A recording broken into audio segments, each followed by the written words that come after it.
Iker Jiménez es uno de los profesionales de la comunicación más conocidos en nuestro país, tiene muchos milenarios a sus espaldas y tenemos la oportunidad de tenerlo en cope.es. Iker Jiménez, ¿qué tal? Hola compañeros, ¿qué tal? Encantado. Oye, una cosita para empezar. En pleno estado de alarma hablabas con nuestros compañeros de Tiempo de Juego y le decías a Paco González una frase que me ha hecho mucha gracia, que decías que esperabas no ir detenido por lo que pudieses decir. ¿Tú crees que va a ser así hoy? ¿Tienes un poco miedo de expresar todo lo que piensas sobre el COVID, por ejemplo? No, hoy ha cambiado mucho la cosa, ¿no? Mm, Lo que pasa es que cuando hablé con Paco, que es un querido y admirado amigo y he tenido la fortuna muchos años de trabajar con él, o en la misma escuadra, digamos, en la misma emisora, es que él me llamó y además yo no había hablado mucho, yo creo que era marzo, final de marzo o algo así. sí. Esa entrevista tuvo muchos millones de descargas y una gran repercusión, porque era la gente del fútbol, ¿no? Entonces yo, que andaba bastante cauto en general, pero con mis programas, dije, si tú quieres, es lo que yo tenía en la cabeza, ¿no? Si tú quieres ayudar a la gente, tienes que ir a la gran masa que sigue, por ejemplo, el fútbol, los deportes, y que se enteren de un mensaje. Y en aquel momento, pues la verdad es que el mensaje que yo daba no tenía nada que ver con lo que se estaba dando. Entonces era un poco choqueante, ¿no? O sea, yo venía a hablar de una cosa que evidentemente no se estilaba. O sea, habíamos tenido 2 meses de menospreciar al virus, Mm. de reírnos de las mascarillas y de un montón de cosas. Entonces, claro, en aquel momento le dije a Paco, oye, de verdad, si te cuento lo que pienso, a lo mejor tengo que ir detenido, ¿no? Por fortuna no fue así. Oye, Iker, ¿en qué ha cambiado el discurso que tenías cuando hablabas con Paco al que tienes ahora? Nada, yo sigo pensando exactamente lo mismo. O sea, no. Fíjate que hay mucha gente bueno, mucha gente, Mm, porcentaje de la gente que se ha desencantado. Yo creo que el problema de todo esto, compañeros, es la visión política de las cosas, ¿no? Es que al final todo pivota sobre nuestras ideologías, nuestras creencias, porque la religión moderna es la política, ¿no? Entonces la política nos hace ver el prisma de la realidad. Si algo no encaja en lo que nosotros consideramos por inercia emocional, lo criticamos. Si algo se adapta a lo que nosotros consideramos que es la política o una visión politizada de la existencia, lo alabamos y lo aceptamos. La mm. discusión en política es un territorio de una virulencia, ¿no? Nunca mejor dicho, brutal. Entonces, ¿qué pasa? Que yo he visto, sinceramente, y no te puedo engañar, cómo han tornado las cosas respecto a quién le interesa políticamente. Y como yo soy una rara avis que de verdad me da exactamente igual, puedo tener mis ideas, ideas que a veces cambian, me he Mm. decepcionado con mucha gente, y con mi gremio muchísimo también, pero tampoco soy yo nadie especial, sino simplemente un individuo que quizá no tiene esa especie como de filias y fobias políticas tan intensas. Por tanto, yo he mantenido un poco mi discurso. Si veis la entrevista con Paco, es lo mismo que digo exactamente ahora. ¿Qué ocurre? Sí. Que mucha gente sí ha variado. Ha variado porque había que estar con el gobierno de esta manera o había que estar con la oposición de esta manera, había que estar con la comunidad de esta manera o había que estar con, digamos, los ministerios de esta manera. Y es tremendo para mí como periodista, que es mi carrera y mi profesión, por mucho que Mm. algunos piensen que soy un poco un alucinado por gustarme el misterio, pero soy un tipo curioso ante todo, ¿no? Y un lector ávido y una persona que intenta cultivarse permanentemente, a pesar de estos hobbies o aficiones que llevo toda la vida con ellos, ¿no? Entonces yo veía cómo cosas objetivas científicamente o en el ámbito de salud, eran tratadas de una forma Mm. completamente diferente dependiendo de la bandera que uno lleve. Bueno, pues ante ese tipo, yo me siento muy español, mi bandera es la de España, evidentemente, pero yo dije en un momento dado que no me sentía, no por bandera, sino abanderado de ninguna corriente, porque ya está bien, porque les da igual, hombre, les da igual a unos y a otros y lo utilizan como herramienta. Y cuando hay gente, que no lo hemos visto, pero hay tanta gente que ha muerto, porque es la verdad, y tanta gente enferma, y tanta gente sin patologías, Muchísima, y además. tanta gente joven que yo tengo en mi familia, pues te molesta un poco que no salgamos nunca del ruedo político, ¿no? Y por Em, eso creo que mi discurso es el mismo. Iker, una cosita, me estabas hablando precisamente ahora de la óptica política, de cómo está influyendo, ¿no?, en todo esto del coronavirus. ¿Qué opinión tienes de lo que está pasando en Madrid? De esa incongruencia entre el gobierno y la Comunidad de Madrid. De Mira, el ese... laberinto es de tal Mm, nivel que uno... Mira, yo te voy a decir algo que vamos a comentar, te lo cuento compañera, en el informe vale, COVID, ¿vale? dime. Hay informes sobre aguas residuales, que es Mm, un mundo así como oculto, ¿no? Realmente, evidentemente las aguas residuales nos suenan algo como marginal, ¿no? Que nadie ve, pero que es un termómetro.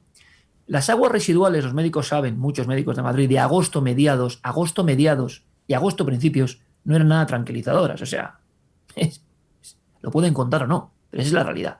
Tampoco lo son en Valencia, por ejemplo. Si es que a mí me da igual.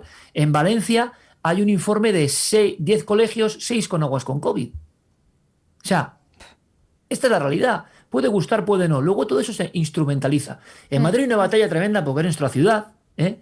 Yo no sé si me van a confinar o no definitivamente donde estoy. O sea, estamos todos un poco a ver qué pasa. Yo te seré muy sincero. Yo creo que hay determinados elementos. Vamos a ver, nadie quiere que la economía. O sea, yo soy hijo de comerciantes, ¿me comprendes? Tengo muchos amigos en el ámbito del comercio. Pero la gente te ve cuando estamos en los medios como si a nosotros no nos influyese. Yo he estado 6 meses sin facturar y tengo mi productora del programa de televisión. La gente, cuando te dicen que hay gente que lo dice, no, te has vendido a las teorías. La gente esa que dice no sabe lo que es tener una productora, 50 personas y estar 6 meses sin facturar. No lo entiende ni lo concibe. O sea, esto no nos interesa a nadie. Pero, dicho esto, y que creo que una ciudad como Madrid, detenida, es un enorme caos. Eso es evidente, ¿no? Pero por otro lado, a mí me da la sensación de que esa lucha es, pues bueno, política, ¿no? Yo creo que hay determinadas cosas que deberíamos copiar, por ejemplo, a los italianos. Yo creo que la desescalada se hizo muy rápido. Yo creo que nadie ha estado a la altura, sinceramente. Y yo creo que Madrid tiene unos números que son muy delicados, nos guste políticamente o no, muy delicados. Entonces, yo no sé muy bien lo que hay que hacer. Hablo con un doctor y me dice confinar totalmente. Otro doctor me dice Lo contrario. que por zona, ¿no? Es un laberinto el madrileño tremendo. Pero tampoco creo que haya personalidad en Madrid, porque me parece que hay muchas ciudades que suenan menos, pero que tienen también los mismos problemas, ¿eh? También, Iker, una de las cuestiones que has comentado muchas veces en Cuarto Milenio es el origen del virus. Tú, a día de hoy, ¿cómo crees que ha surgido el coronavirus? ¿Viene de un laboratorio? ¿Viene de origen, tiene origen animal? ¿De dónde viene el COVID? Bueno, yo he pasado por diferentes fases aquí, si te lo puedo decir, ¿no? Evidentemente, respecto a todo lo que yo iba. La historia que yo hago es una historia un poco peculiar, ¿vale? O sea, no he visto muchas parecidas, pero no es vanagloria, es que me tocó así. Yo me marcho de la tele, o pido a la tele, con los problemas económicos que voy a tener, evidentemente, yo y mi equipo, porque considero que en cierto momento, y te lo digo como es, hay cierto peligro, ¿vale? Quizá yo, por muchas circunstancias. ¿Peligro? ¿Por qué? ¿A qué te refieres, Iker? Perdona. Peligro de contagio. Ah, vale, de contagiaros. Vale. De estar en el plató, que todavía no hay la seguridad que ahora existe. Mucha gente dice, ¿por qué has vuelto? Hombre, es que por lo menos en la tele a nosotros nos tienen mártires, pero hay que hacerlo, ¿no? De pruebas, de tal. Nadie que entra en un plató nos ha hecho la prueba, con 24 horas, en fin. Yo tenía la sensación en marzo. Tú imagínate que yo tengo un padre, por ejemplo, mis padres, mi padre tiene un poco principio de época, no muy grave, pero que ya es una persona, digamos, que tiene riesgo. Y a mí me dicen los doctores en los que yo he confiado y he ido conociendo, tu padre que no salga del umbral de la puerta, me lo dicen en febrero. Es muy raro decirle a tu padre eso cuando ves que el mundo entero se está riendo de esto. Pero bueno, tú te la juegas si crees o no.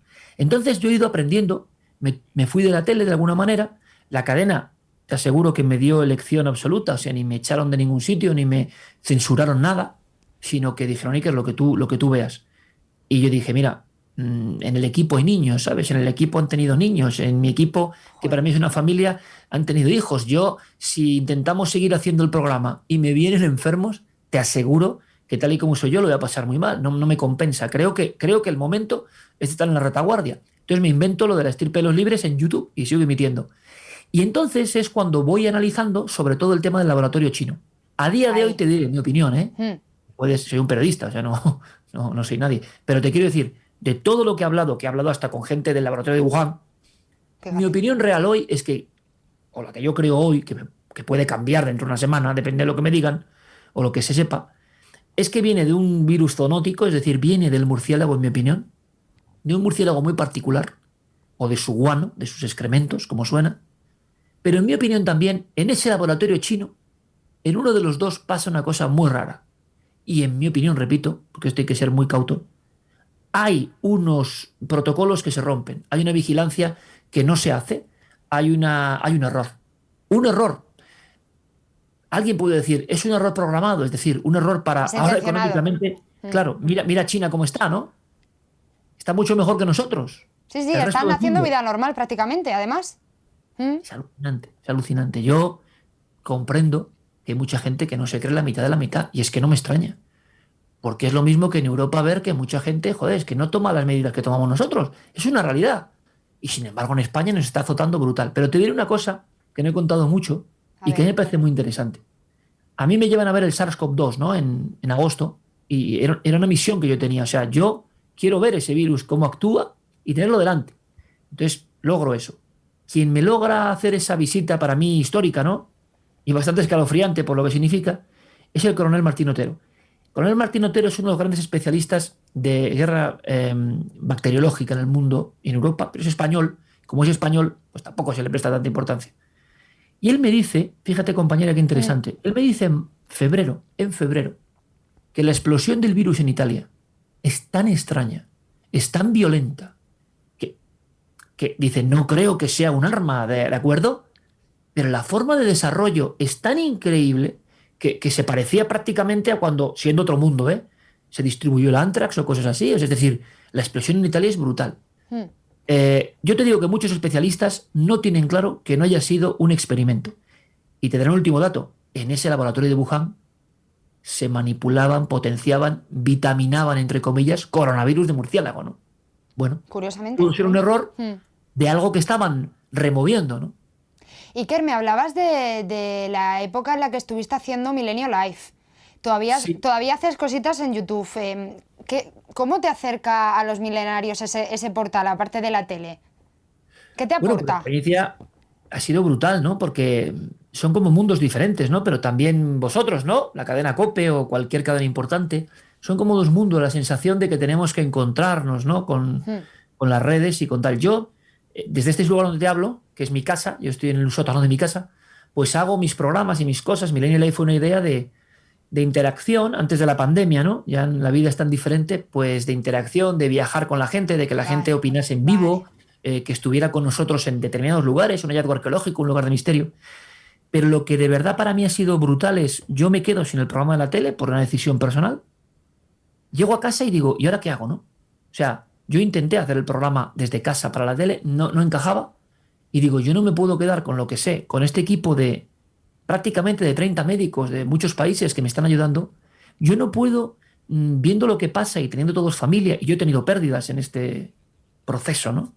Y tengo una prima, por ejemplo, que ha tenido deportista y sana, y ha tenido neumonía bilateral y tiene secuelas y todavía. Es decir, esto no es ninguna tontería, ¿no? Esto no es una broma. Entonces, también muy impactado por todo eso que he vivido y amigos, he perdido amigos, conocidos, Jolín. perdido.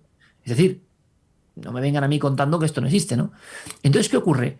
Que me refugio un poco en YouTube, en mi casa, y vuelvo a ser un poco el crío que yo de crío Un hacía mis poco como programas en hobby, casa. ¿no? Un Sí, poco sí, como sí, sí. hobby. Sí, es decir, querer seguir informando, ¿no? O sea, yo lo que hago no lo hago por dinero, ni lo hago por fama, ni lo hago...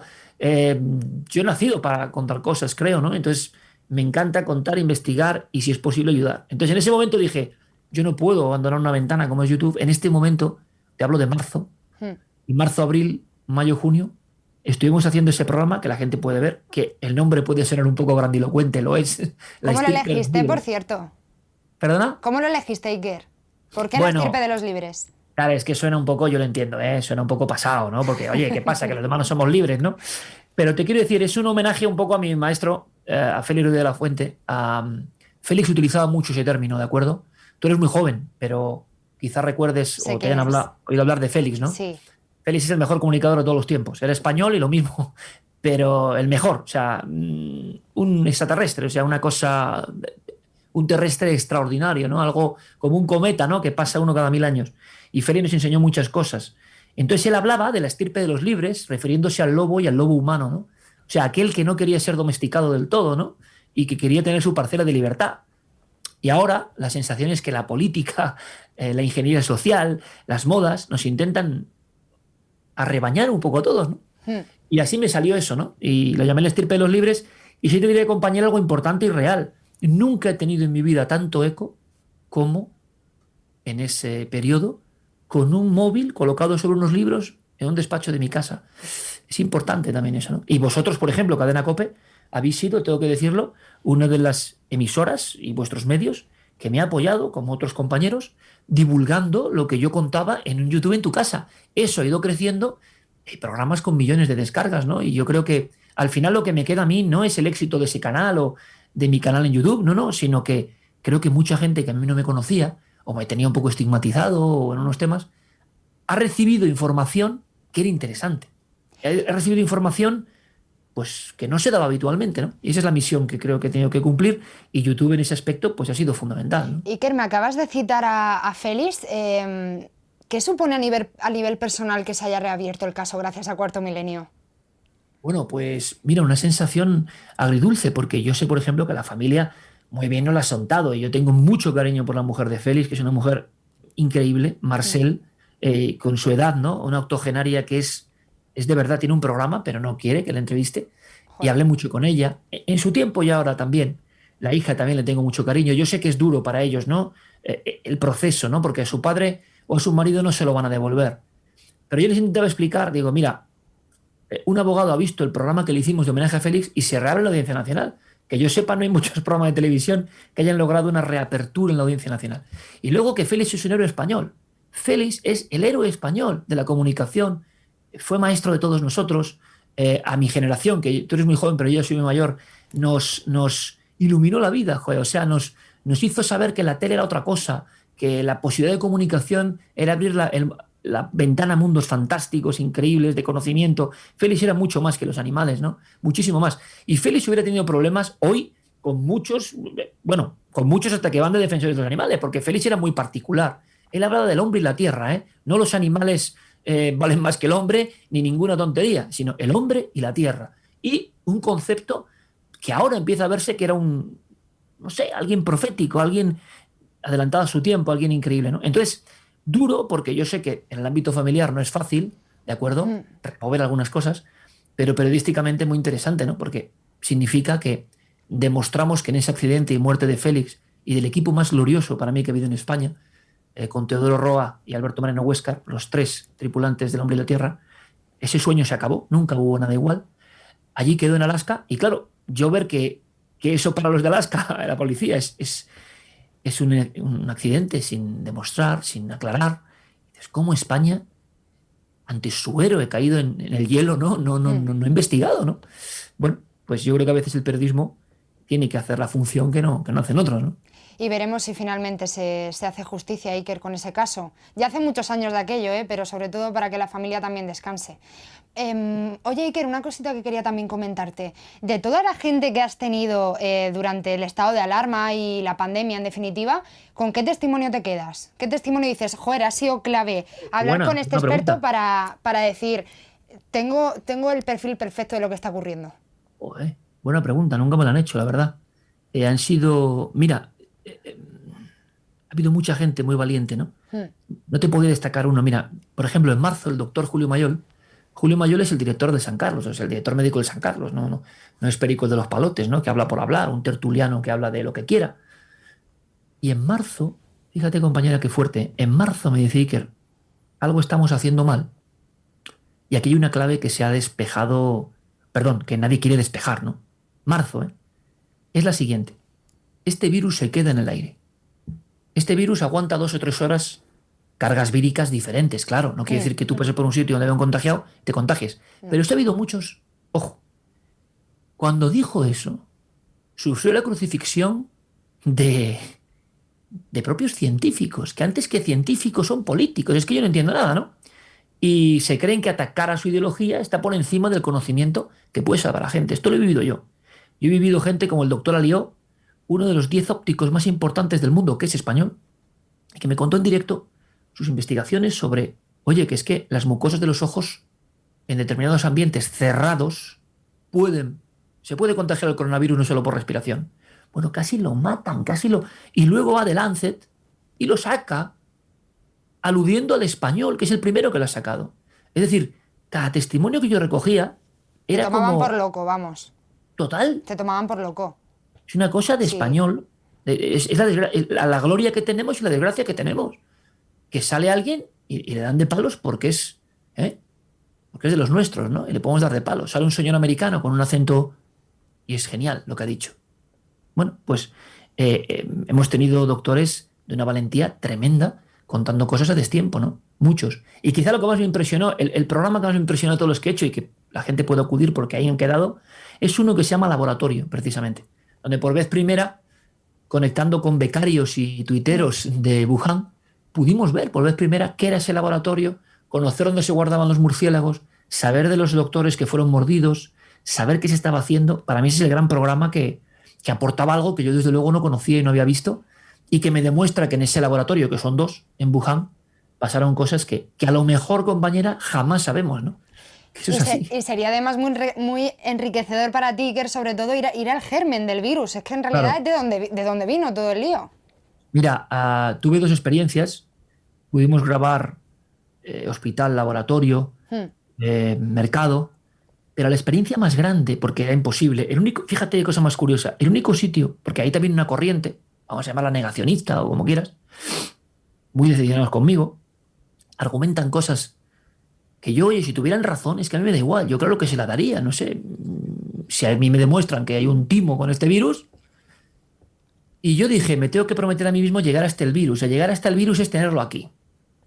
Mira, la experiencia en un sitio en España, a varios pisos bajo tierra, con unas medidas que según ibas entrando te ibas, con perdón, acongojando más, ¿no? Porque dices, joder, cada cartel que veo es peor, ¿no? Y tampoco las medidas de seguridad son muy grandes porque precisamente está todo ozonizado y hay unas capacidades de desinfección que no son las normales. Oye, hay un momento dado que a mí esto sí me puso los pelos de punta, te lo puedo decir, donde entro en una zona, después de 20 puertas, imagínate, que yo creo que nunca, vamos, no era habitual, ¿eh? No he visto nunca que se haya. Y hay una caja, una especie de caja metálica, una caja que dices tú, bueno, no sé, es una caja como de Navidad, o sea, es una caja como de turrones, es una caja, no sé cómo definirlo, es una cosa muy especial, de aluminio, o de aparente aluminio, muy reforzada. Le están emitiendo, cuando yo la veo, le pueden emitir rayos ultravioleta. Están experimentando con eso, en plan película, dividiéndolo, manipulándolo, porque es lo que se hace. Y de repente leo, ¿no? En unas letras, eso sí me impactó, ¿eh? Leo A unas ver. letras SARS-CoV-2, ¿no? Y luego hay un momento donde un doctor, Alejandro Brun, que es uno de los que ha secuenciado el virus y lo ha aislado en España, le da el arrebato, ¿no? La tele somos también un poco así, ¿no? Venga, no podemos ver más todavía, ¿no? Y saca unos cultivos celulares y sobre un microscopio que tiene una pantalla muy grande porque Sí. van con tales trajes que tú no podrías mirar por unos binoculares, me pone tejido pulmonar humano, células, donde se someten como si fuera estos vídeos que hay de una araña contra un escorpión. Bueno, Claro. pues en un ruedo pequeño, microscópico, pero que tú puedes ver, está la célula humana y el coronavirus. Y eso era el caballo de Atila. O sea, como si tires detergente no sé cómo decirte, en un plato de grasa, que se ha hecho esa Sí. comparación, ¿no? Pues era así, pero al revés, ¿no? Es decir, el virus iba modificando, cambiando, y tú veías claramente en lo que era tejido humano, que al Tejido muy humano poco tiempo, ante tus ojos, vamos. bueno, aquí, Aquí, delante de ti. aquí, y yo te reconozco que yo estaba pensando, joder, qué imagen, ¿no? Qué tremendo es esto, ¿no? Estamos en el origen, 5 plantas o 3 plantas debajo del suelo, en un sitio que nunca imaginarías, en la provincia de Madrid, donde se trabaja con virus de murciélago, ¿no? Virus zoonótico. Entonces de repente lo estoy viendo Qué fuerte. y no me lo puedo creer, ¿no? Porque aquello devoraba las células y entonces entendí. Por eso los pulmones en muy poco tiempo te hablo de horas, tenían un aspecto que le llamaban pulmón de mármol. O sea, colonizaba De cómo completamente. incide el virus con los pulmones, es tremendo. Oye, Iker, quería hacerte dos preguntitas antes de despedirnos. La primera, ¿crees que volveremos a la vida que teníamos antes de la pandemia o vamos a tener que volver a crear una nueva vida? Esa es Pues una de fíjate, ellas. curioso, buena pregunta también. Cuando me lo preguntaban al principio, pues igual Paco González o Mm, otros compañeros, muy al principio, yo decía, no, la gente va a tener tal deseo de volver a abrazarse, a quererse, que yo creo que en muchos aspectos enseguida volveremos. Pues fíjate, ahora no sé qué pensar, porque esto se ha alargado mucho, ¿no? Esto se ha alargado mucho y nos ha hecho un poco aislados, ¿no? Ya bastante nos aislan muchas cosas, pero yo creo que ahora volver a dar la mano, volver a darte un beso, ¿cuándo volverá a ocurrir? Excepto tu círculo absolutamente cotidiano y sobre todo la gente que, bueno, ha habido gente irresponsable en todo este proceso, ¿no? De eso seguro. Pero Mm. yo me doy cuenta de que va a costarnos volver, ¿eh? Volveremos, porque el ser humano es un ser social, pero yo creo que nos va a costar más de lo que pensaba, fíjate. ¿Qué le falta a Iker Jiménez por contar del coronavirus? ¿Tiene alguna chistera guardada? Siempre hay cosas interesantes, ¿no? ¿Algún Que, spoiler, Iker, que nos puedas dar? bueno, pues fíjate, sí, sí, sí, sí. Mira, te cuento lo que Dime. estoy, que da mucho miedo. A mí me da mucho miedo. No te Jolín. voy a ser, no te voy a engañar. Por aquí el problema es lo de alarmar, ¿no? Mm. Dice, oiga, yo prefiero que me alarmen, ¿sabe usted? Prefiero que me alarmen y que me prepare, ¿eh? A que me cuenten que esto va a ser una gripe, va a haber 2 casos, no pasa nada. No, oiga, usted lo hizo por mi bien, pero me parece a mí que prefiero lo otro, ¿eh? Prefiero lo otro. Con 40 y pico mil muertos o lo que sea, prefiero lo otro, evidentemente, ¿no? Como imagino que todo el mundo. Mm. Entonces hay cosas que dan miedo y uno como periodista piensa si es bueno contarlas o no. Yo, Tú por apuestas respeto porque a... sí, ¿no? Claro, Por contarlo. claro, claro, porque es que se puede gente salvar. O sea, he recibido miles de mensajes de colegios de que eran los filtros EPA, no lo sabían. Colegios, ¿no? Que es un lugar Mm. clave. Pues bueno, mira, te voy a dar 2 detalles. Con el primer informe COVID se agotaron en Amazon los filtros EPA y con el segundo se agotaron los medidores de la calidad del aire. No valen nada, valen 30 euros, 60 euros Nada. y te puede salvar un colegio. ¿Cómo no vas a contarlo? Mi pregunta es, ¿cómo los políticos no son mucho más claros con estas cosas que no pasa nada? Pues por no dar miedo. El no dar miedo, mira, el no dar miedo es la mayor censura que te puedas imaginar. Eso no puede ser. Tenemos que decir la verdad. Y de los temas que estoy investigando ahora, que a mí me llaman mucho la atención, y te lo voy a contar y todavía estoy un poco en ello, ¿no? Mira, hay una cosa que se llama interferón. Y esto Interferón. es interferón. Vale. ¿Conoces el término? ¿Sabes lo que es? No sé lo que es. Vale, perfecto. Yo tampoco lo sabía hace nada, ¿eh? O sea que... No te miento. porque es un término muy médico, ¿no? Muy tal. Bueno, pues el interferón, digámoslo para simplificar, vamos a llamarle, es una reacción del propio cuerpo humano, ¿vale? Tiene que ver con cómo nuestro sistema inmune se defiende del coronavirus. Bueno, pues los últimos hallazgos es que esa sobrereacción es lo que te mata, en los casos en que te mata. Es decir, a veces la gente muere no por el SARS-CoV-2, sino porque el SARS-CoV-2 provoca, que esto es muy extraño, una serie de reacciones. Es decir, la señal de alarma es tan grande en nuestro cerebro y en nuestro sistema inmune que va con todo. Cuando tu sistema inmune va con todo, digamos que el bajón posterior es que te deja cao. Si tienes una neumonía, tienes lo que sea, te deja cao. Y mucha gente no es que muera por el coronavirus, sino porque el coronavirus desata la famosa tormenta de citoquinas que te deja baldado, muerto, a veces, a veces. No hay que evitar de hablar de esto, porque hay 10% de los casos donde se ve esta manifestación, digamos, variable del organismo y sus defensas. Bueno, pues a mí esto me parece impresionante. Cuando pregunto a los doctores y expertos en genética, creen que puede haber una clave genética. Es decir, ¿por qué al marido le da el COVID y casi lo lleva a la tumba o lo deja muy mal y a la mujer y a los hijos no? Si genéticamente también hay eslabones muy parecidos, ¿no? Está pasando en familias. Gente que convive, que unos están fatal y otros no. Pero esto, ¿cómo se ve? Esto no se ha visto muchas veces. Entonces, este es un enigma. ¿Por qué el virus se comporta de una forma tan diferente? ¿Qué tenemos dentro de nuestro cuerpo para que se manifieste de esa forma? Y lo segundo, que todos los doctores que están trabajando con el virus, te hablo de doctores en coronavirus, que están trabajando sobre él, me decían, dice, mira Iker, eso no se escama, eso es la realidad.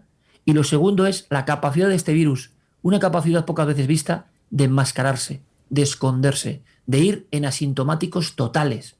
Un virus tan potente en asintomáticos que no sienten nada, pero que transmiten a otros y los fastidian, eso se ha visto muy pocas veces en la historia de la virología. Iker, pues seguiremos muy pendientes de todos estos enigmas, a ver si nos los consigues resolver. Ojalá. Y ojalá lo consigas y ojalá podamos contar muy pronto que podemos volver a abrazarnos todos y a tener una vida normal. Iker Jiménez, compañero, director, periodista de Cuarto Milenio y presentador, muchísimas gracias por atender a COPE. Gracias a ti, y lo que espero es que ese día lo celebremos todos los compañeros y toda la gente, que podamos ver a jugar al fútbol, abrazarnos, a estar en compañía de muchos y a eventos y a lo que sea, ¿no? Y a hacer la vida que decíamos antes. Ojalá. Yo de todas formas te digo, soy optimista. Yo creo que al final el ser humano es extraordinariamente fuerte y va a poder con esto. Ahora, la pena es toda la gente que se queda en el camino, ¿no? La pena son un poco los ruidos y las turbulencias que vienen en el camino, pero bueno, llegará. Gracias, Bien. Iker. Un abrazo. Gracias, gracias, un abrazo. Hasta luego.